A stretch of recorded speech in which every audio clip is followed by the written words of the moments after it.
দুই নম্বর হলো সুন্নাত অনুযায়ী হওয়া, রাসূলের পদ্ধতিতে হওয়া। এখন যদি আমরা জোহরের নামাজ না পড়ে এখন যদি এসে জোহরের নামাজ পড়ি, এই নামাজ হবে? ওজোর অনুযায়ী কাজা হলে ভিন্ন কথা, কিন্তু আমি বললাম না জোহর আমি এখন পড়বো না, আমি পরে গিয়ে পড়বো, হবে? হবে না। ভাইরা আমার, বন্ধুরা আমার, এক নম্বর বিষয় হলো তাকওয়া অর্জনের জন্য আমাদের ইবাদত করতে হবে। তাকওয়া অর্জনের জন্য আমাদের ইবাদত করতে হবে। তাকওয়া অর্জনের জন্য আমাদেরকে ইবাদত করতে হবে। আর আল্লাহ তাআলা এই ইবাদতের জন্যই আমাদেরকে সৃষ্টি করেছেন। আমা খালাকতুল জিন্না ওয়াল ইনসা ইল্লা লিয়াবুদুন।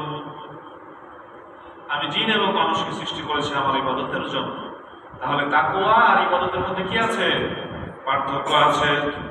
তাকওয়া হলো সে চিন্তা করবে আমার রব যেন অসন্তুষ্ট না হয়। তাকওয়া মানে কি? সে চিন্তা করবে আমার রব যেন অসন্তুষ্ট না হয়। কেউ যদি ইবাদত করে তার নফসের মধ্যে এই অবস্থা তৈরি হয়, সুবহানাল্লাহ।